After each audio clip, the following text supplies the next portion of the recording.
benshi muri twe twizera ko kwibuka ibintu byose byabaye mu bihe byashize, ibyishimo, intimba, bituma tuba abantu bakomeye.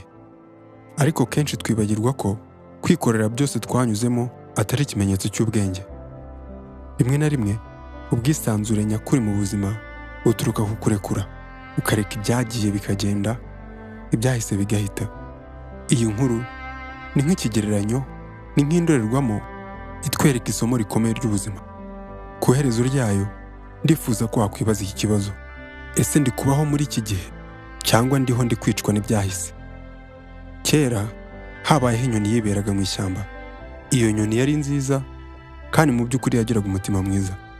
Ariko uko iminsi yagendaga ihita, yatangiye kugenda igira imyitwarire idasanzwe. Buri munsi icyo yabonaga cyose, icyo yumvaga cyangwa icyo yagiraga, cyaba ari cyiza cyangwa kibi, yaragifataga yarangiza ikacyandika ku mabuye matoya, nyuma ikayabika mu gahago gatoya yagendanaga, maze igahita iguruka ikajya ahandi. Yizeraga ko buri kintu cyose yabonye, yagize cyangwa yaciyemo, ko ari ikintu agomba kuzirikana agahora yibuka, mu buryo bwo kugira ngo itazajya ikibagirwa. Iyo nyoni niyo mpamvu yabyandikaga ku tubuye dutoya, ikizera ko ibitse urwibutso rukomeye. Ibyo bihe nta kabuza ari iby'ingenzi kuri yo, umunsi umwe izabyibuka. Byaje kuyihindukira akamenyero, ndetse ikabibonamo nk'umunezero. Yibwira iti, ibyishimo ngize byose bigomba kubikwa iteka, kuko ibyo bihe bishobora kutazongera kubaho. N'ibibi nabyo bifite icyo binyigisha, bityo nabyo bikwiriye kwandikwa. Mu ntangiriro bwari ubuzima, ari n'ibihe bishimishije kw'iyo nyoni. Buri munsi umuco n'akamenyero ko kwandika ibyabaye ntabwo yigeze iwutakaza.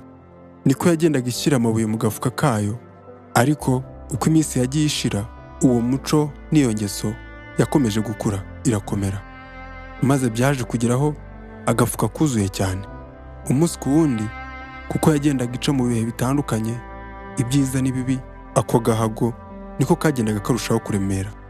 Kubera iyo mpamvu, kuguruka byatangiye kuyigora, ariko ikomeza kwizera ko izo nzibutso nta kabuza umunsi umwe hari igihe zizayigirira akamaro. Yagiye ifata ako gafuka nk'ikintu gikomeye mu buzima bwayo, ikajya igahozaho umutima, kuko ari byo bintu by'agaciro byo nyine yagiraga. Nyamara uko igihe cyatambukaga, niko kagendaga karushaho kuremera. Bitewe n'ibyo yahuye nabyo uwo munsi, niko amabuye yagendaga yiyongera, uburemere bukiyongera, bitangira kugira ingaruka ku mababa yayo. Ntibyari bikiyoroheye kuguruka vuba, cyangwa se ngo iguruke igendere hejuru nk'uko byari bisanzwe. Umunsi umwe iyo nyoni ihurira n'igihunyira gishaje cy'ikinyabwenge mu nzira, maze icyo gihunyira kirayibaza kiti, niko wa nyoni ntoya we, kuki wikorera ku gafuka kose?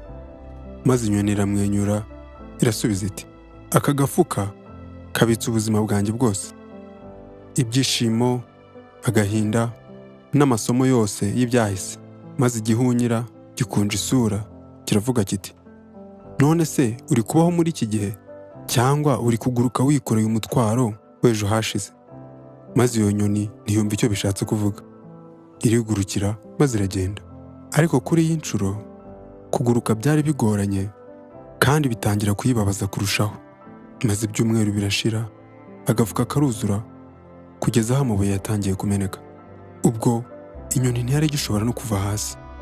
Amababa yayo yarayibabazaga, nta mbaraga yari isigaranye, ariko yakomeje gukurura ako gafuka n'igihe yaba iri kugenda n'amaguru itari kuguruka. Maze igihe kimwe, ubwo imvura yari iri kugwa, ubwo yabaga iri kugerageza ngo irebe ko yakomeza kugenda igana imbere, inyoni iza kunyerera. Maze ubwo buremere bw'amabuye buyituraho, maze kubaho kwayo kugarukira aho ngaho. Nuko maze ishyingurwa munsi y'ayo mabuye yahoraga yibwira ko ari urwibutso rwiza ruzayifasha kuguma kubona igisobanuro cya nyacyo cy'ubuzima. Ariko izo nzibutso zose yahoraga igendana yikoreye buri munsi aho itambutse, izo nzibutso nizo zayambuye ubuzima. Ubwo imvura yari irekeye kugwa, izindi nyoni ziza kureba, ariko iyo nyoni nto yo yari yamaze gupfa. Mu nyuma igihunyira cyaje kuhagera, kireba ibintu byose ukuntu byagenze, maze gishengurwa n'agahinda.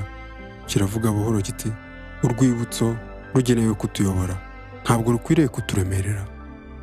Iyi nkuru iduha isomo rikomeye ry'ubuzima. Byaba byiza cyangwa se bibi, hari ibyo tugomba gusiga mu bihe byahise. Tugomba kwiga kwibagirwa no gukomeza tukajya mbere. Yego, byose ntitugomba kubireka, gusa akenshi natwe twitwara nk'iyi nyoni, dukusanya buri kintu cyose twahuye nacyo, ibyiza n'ibibi. Ariko nidukomeza kwikorera imitwaro y'ibyahise buri munsi, amaherezo imitima yacu izananirwa, tunanirwe kwishimira uyu mwanya, kandi ntitunabashe no kugira ahazaza. Nk'uko byagendekeye inyoni, abantu benshi bafata ku bubabare bw'ibyahise cyangwa n'ibyishimo byabaye kera mu gihe kirekire cyane. Nyamara ubu buzima bwacu bushingiye ku kurekura, kareka ibikwiriye kugenda bikagenda, ibihe biratambuka bigahitana ibyabyo. Wowe uri ahangaha uyu munsi, ita cyane kuri uyu munsi. Ntitwashobora kugarura ibyo twatakaje, ariko dushobora gutuma uyu munsi uba mwiza. Bityo tera umugongo ibyagiye, ibyarangiye, byaba byiza cyangwa bibi, maze wige kubaho muri iki gihe. Ntidushobora guhindura ejo hashize, ariko dushobora kubaka uyu munsi. Gerageza ibintu bishya, kora ikintu gishya buri munsi, wubake ikintu gifite icyo gisobanuye mu buzima bwawe ndetse n'ubw'abawe. Babarira, kandi aho bibaye ngombwa wibagirwe. Komeza ugana imbere, wumve ibyumviro bishya, fata intambwe nshya, maze ubeho ufite umutima utuje. Urakoze, yari inzira nziza. Wowe wumvaga ni Duncan Master. Dusubira ubutaha.